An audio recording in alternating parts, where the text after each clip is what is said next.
Hello student, today we are study about how to amendment in constitution यानी कि आज हम भारतीय संविधान में किस तरीके से जो संशोधन है वो किया जा सकता है उसके बारे में आज हम पढ़ेंगे।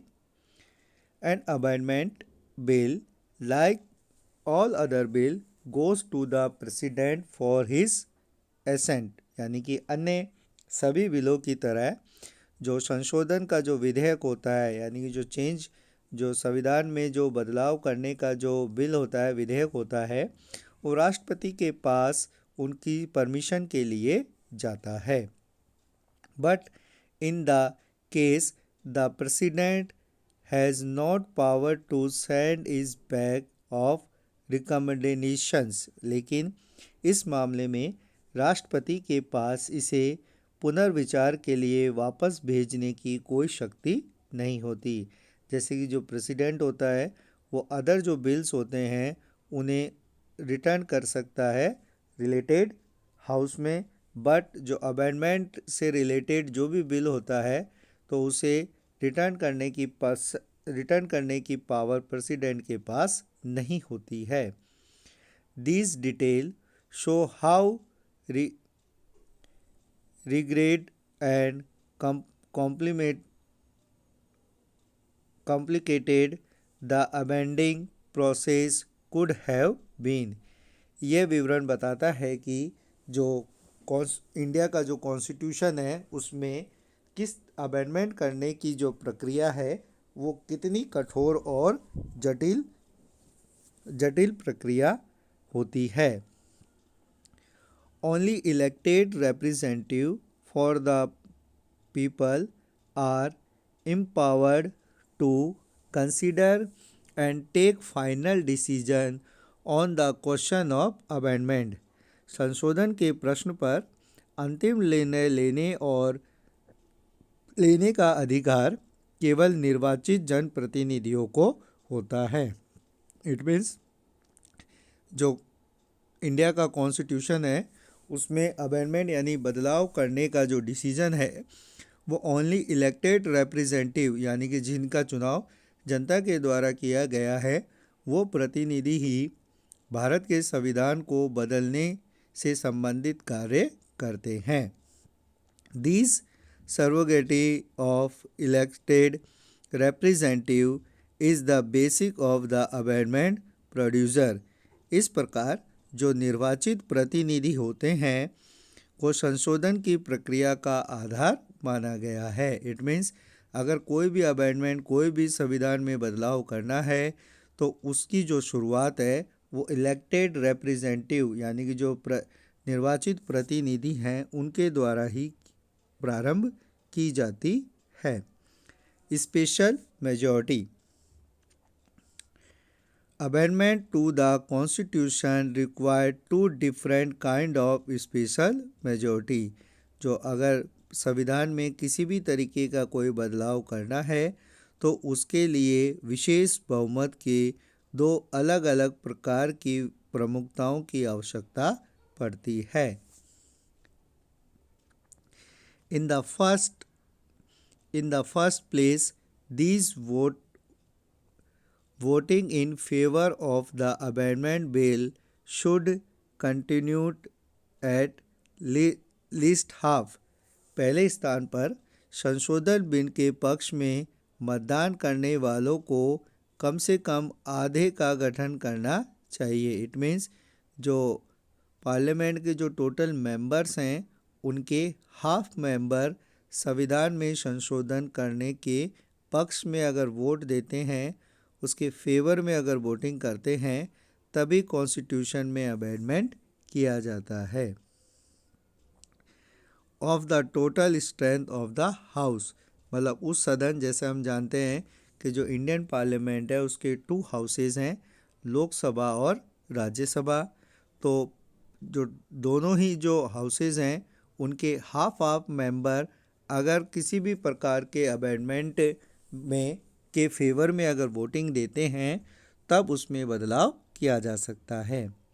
Second, the supporter of amendment bill must also continue 2/3 of these who actual take part of voting. मतलब दूसरा जो संशोधन का प्रकार है उसमें कम से कम जो 2/3 यानी कि 2/3 जो मेंबर्स हैं, जो अमेंडमेंट है उसके फेवर में अगर वोटिंग करते हैं तभी जाके जो संविधान में बदलाव किया जा सकता है। तो हमने देखा कि जो संविधान जो कॉन्स्टिट्यूशन है उसमें चेंज करने के दो उसकी जो मेथड हैं।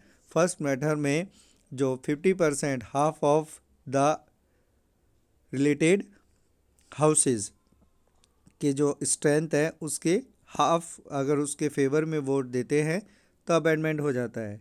सेकंड है कि जो प्रेजेंटेड मेंबर है, एक्चुअल जो मेंबर्स जो पार्टिसिपेट करते हैं वोटिंग में, उसका 2/3 यानी कि 2/3 अगर उसके सपोर्ट में अगर वोट करते हैं तब जाके चेंज होता है। Both house of the parliament must pass the amendment bill separately in this same manner. यानी कि संसद के जो दोनों सदन हैं उनको इस तरीके से अलग अलग संशोधन विधेयक को पारित करना आवश्यक होता है।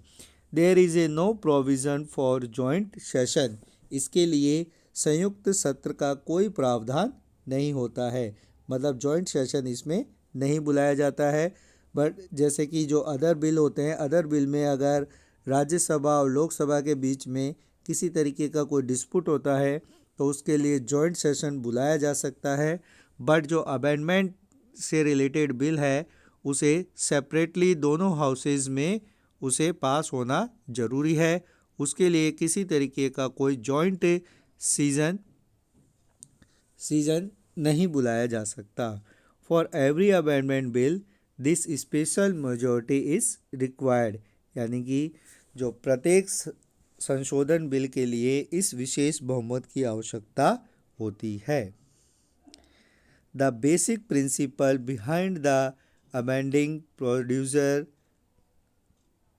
is of the should be based on broad support among the political parties and parliamentarians। यानी कि संशोधन प्रक्रिया के पीछे जो मूल सिद्धांत है वो यह है कि राजनीतिक दल और सांसदों के बीच व्यापक समर्थन पर आधारित होना चाहिए। मतलब जो पॉलिटिकल पार्टीज़ हैं उनके साथ साथ जो पार्लियामेंट्रीज़ है यानी कि जो सांसद है उनके बीच में आपस में उनका जो सपोर्ट होना चाहिए, तभी जो कॉन्स्टिट्यूशन है उसमें चेंजेस किए जा सकते हैं। तो हम कह सकते हैं कि जो इंडिया में जो कॉन्स्टिट्यूशन में अगर जो चेंजेस होते हैं तो उसका जो मेन जो प्रोसेस है वो पार्लियामेंट में होता है। कोई भी जैसे अदर जो बिल होते हैं वो पास होने से पहले प्रेसिडेंट के सिग्नेचर के लिए जाते हैं। सेम जो अमेंडमेंट बिल होता है वो भी प्रेसिडेंट के पास सिग्नेचर के लिए जाता है। पर जो प्रेसिडेंट है उसके पास इसे सेंड बैक करने की पावर नहीं होती है। जो इंडिया का जो कॉन्स्टिट्यूशन है उसमें चेंजेस करने की दो स्पेशल मेजॉरिटी का जो प्रोसेस होता है उसमें फ़र्स्ट प्रोसेस में जो टोटल स्ट्रेंथ होती है हाउस की उसका हाफ उसके सब वोटिंग इन फेवर, यानी कि जो हाफ होता है वो उसके फेवर में वोट दे। सेकंड जो प्रोसेस होता है उसमें जो टोटल मेंबर्स जो पार्टिसिपेट करते हैं वोटिंग में उसका 2/3% उसके सपोर्ट में वोट देता है, तब जाके उसमें अमेंडमेंट होता है। और जो पार्लियामेंट है, पार्लियामेंट के जो बोथ हाउसेस हैं उन्हें सेपरेटली दोनों में उनको स्पेशल मेजॉरिटी की ज़रूरत होती है। इसके लिए कोई जॉइंट सेशन नहीं बुलाया जा सकता है। तो इस तरीके से जो भारत है, भारत के कॉन्स्टिट्यूशन में अमेंडमेंट किया जा सकता है।